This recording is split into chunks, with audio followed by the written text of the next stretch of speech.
Hello to all of my world travelers out there. If you've just landed, you're in for a treat. This country is packed with incredible experiences and unique culture. Before you start exploring, it's important to make sure that you're set up for success. Lucky for you, we're here to help. This video will serve to answer all of your questions you've never thought to ask and be your how-to, where is, and ultimate guide of what to do in the first hour of landing in Japan. I'm here to make your first hours in Japan as smooth as possible, so sit tight and let us take care of the details. Ready to get started? Let's go. Okay, so first things first, when you arrive in Japan, you gotta make sure you have all your info ready to show. And one of the most important things is the Visit Japan website.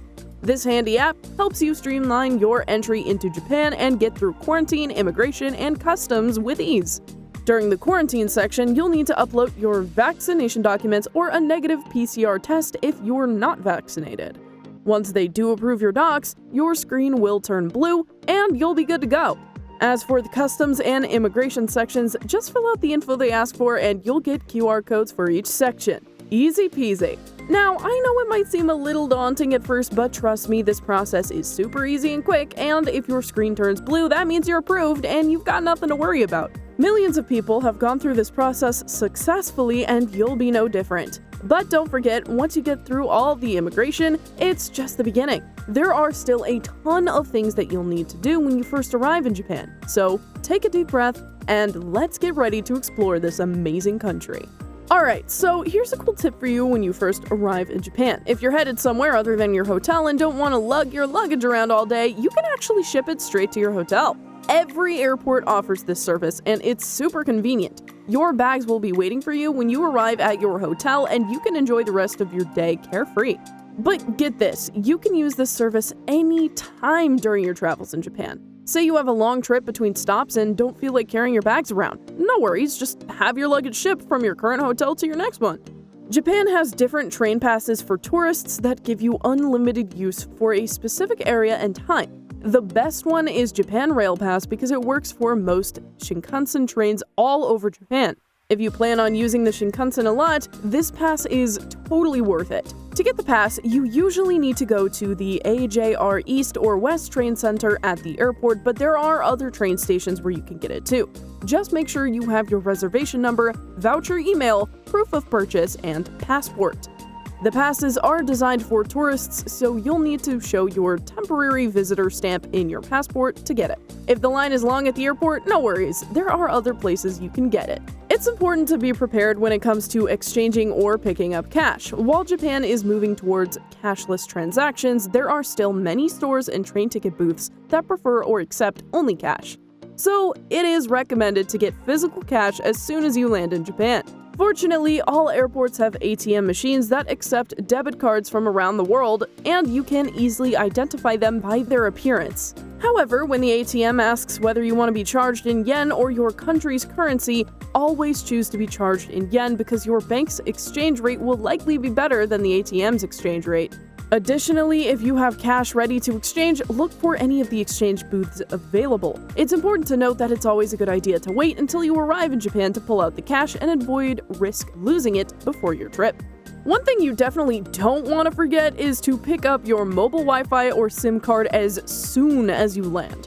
This is just as important as pulling out cash because, let's be real, we all need our internet fix, right?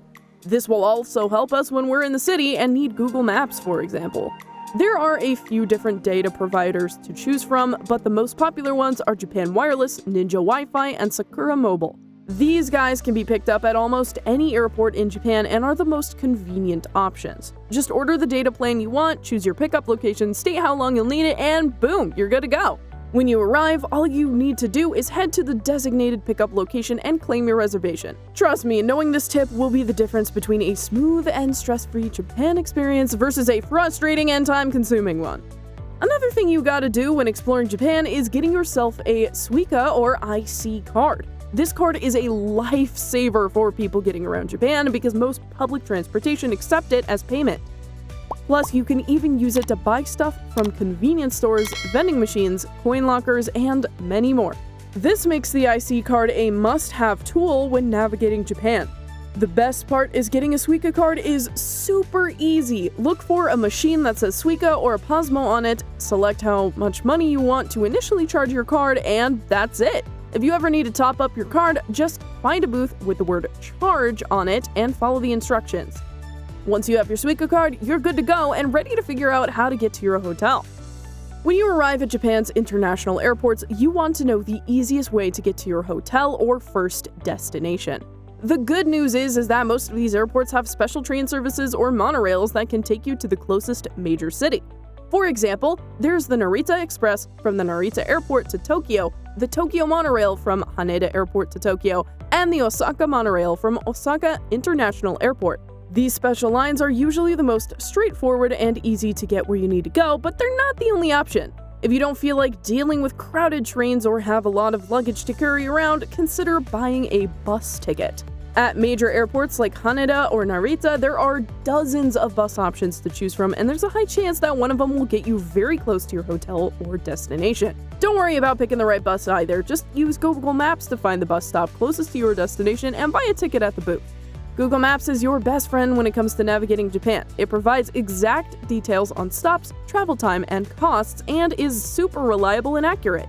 You probably already know how to use Google Maps, so there's no need to learn a new navigation app. However, another app you might want to consider is called Navitime Japan. It's complementary to Google Maps because it has a feature that Google Maps doesn't have. Seriously, come on Google, get on this.